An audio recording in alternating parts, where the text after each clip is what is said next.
Assalamualaikum warahmatullahi wabarakatuh.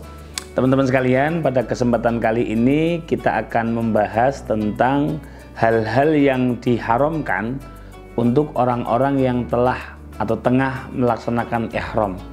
Orang yang tengah melaksanakan ihram itu namanya muhrim. Artinya ketika seseorang tengah ihram, baik itu ihramul hajj atau ihramul umroh, haram melakukan hal-hal berikut ini. Di dalam kitab Taqriratus Sadidah dikatakan keharaman ihram ataupun haji jumlahnya ada 9. Yang pertama adalah satrur ra'si bikulli ma yu'addu satiran fil 'adah.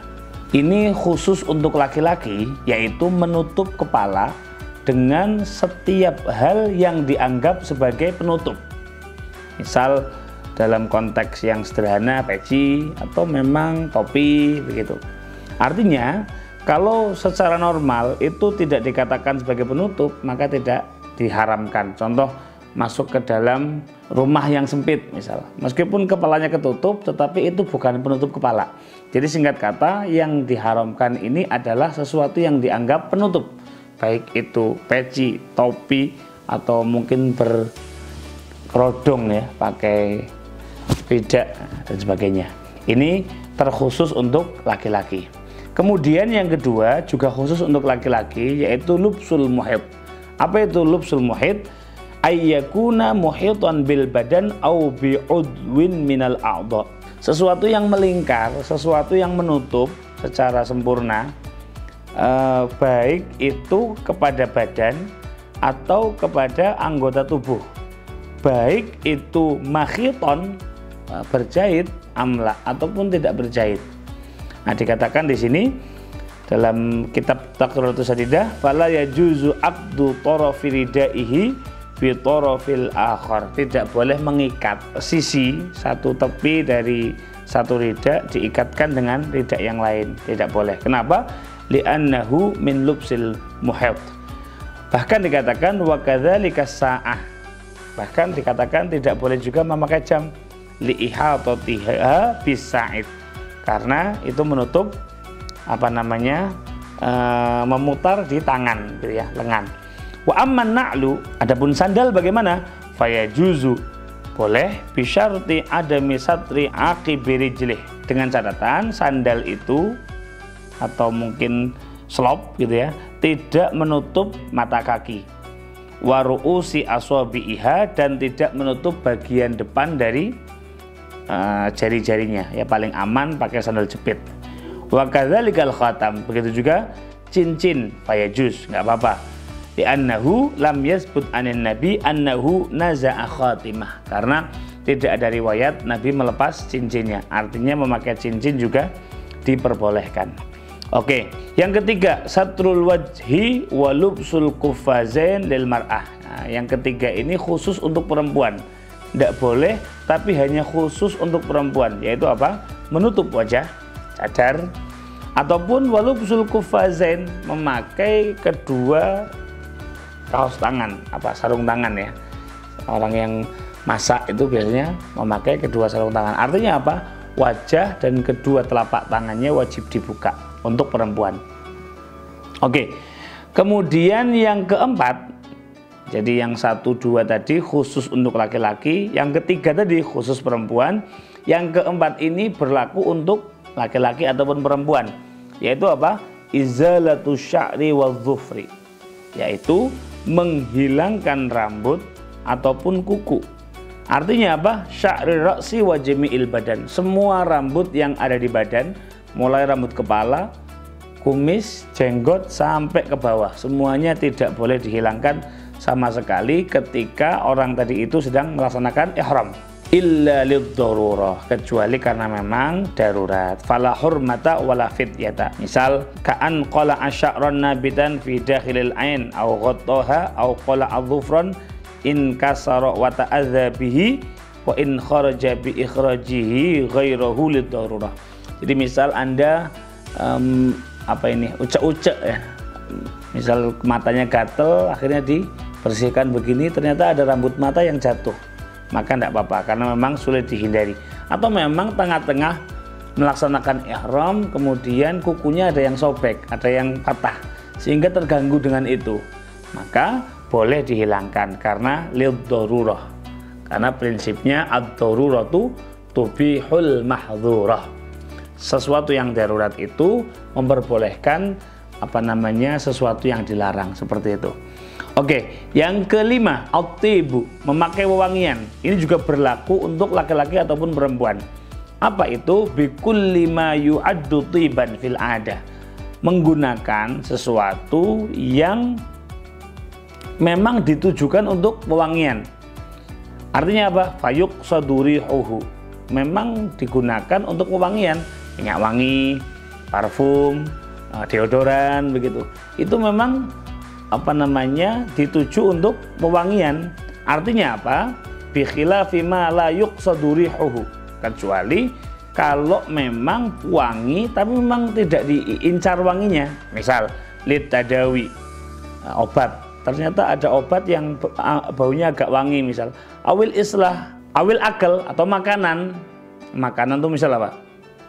Permen. Sehingga agak wangi baunya misal. Maka tidak ada masalah. Wa in kanat raihatuhu thayyibatan fala yahrum.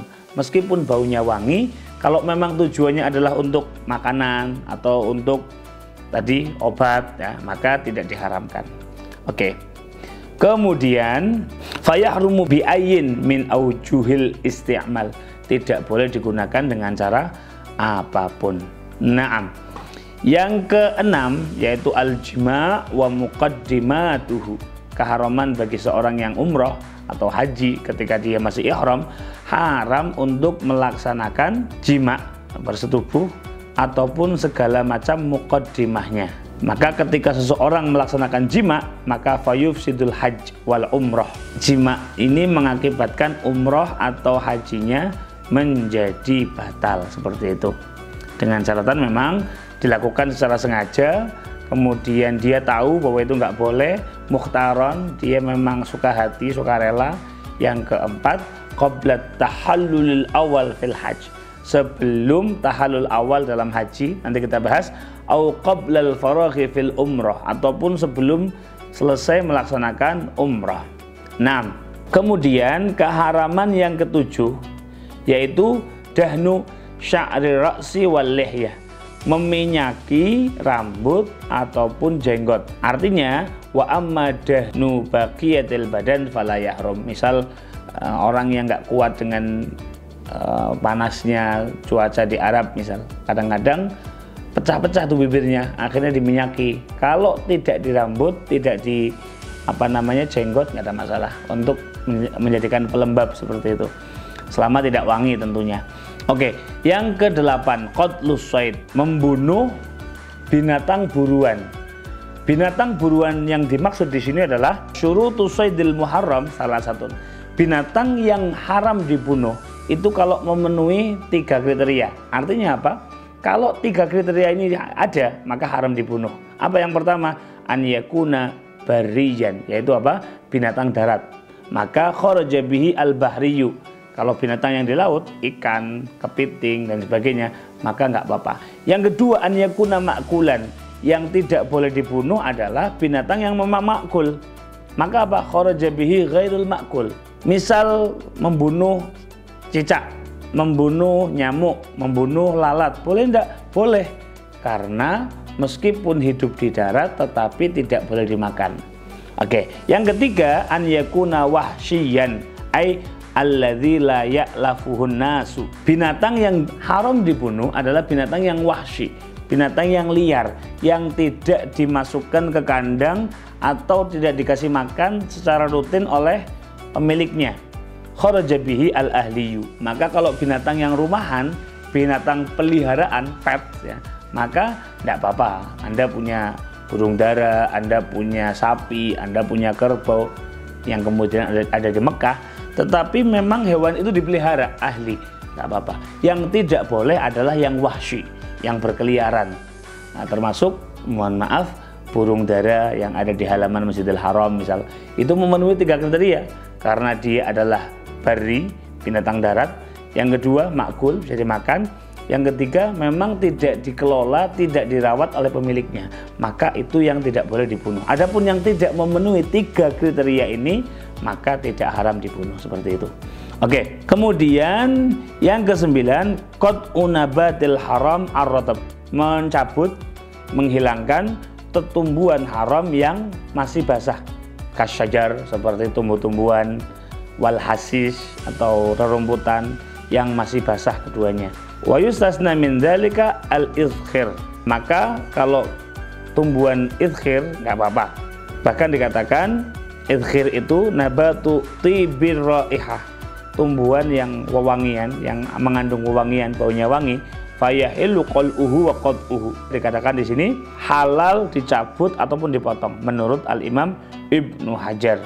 Naam. Kemudian alaful bahaim wasiwak wazuru, termasuk yang diperbolehkan juga adalah mencabut rerumputan untuk makan ternak ataupun untuk siwak ataupun untuk tumbuh-tumbuhan yang tujuannya adalah lil akli wadawa, untuk dimakan atau digunakan sebagai obat, wa kullu ma lahu hajah. Begitu juga setiap yang memang dibutuhkan. Anda lagi di tanah haram, tiba-tiba binatang ternak Anda kelaparan sehingga dicabut tuh rumputnya tanah haram, gak ada masalah karena memang ada hajat di situ. Yang tidak boleh adalah kalau memang tidak ada tujuan apapun. Wa amal hashish al-yabis, adapun rumput yang sudah kering, maka fayahrumu qal'uhu duna qat'ihi, mencabutnya tidak boleh, tetapi dirapikan, dipotong, tidak ada masalah. Begitu. Itu keharaman yang terakhir.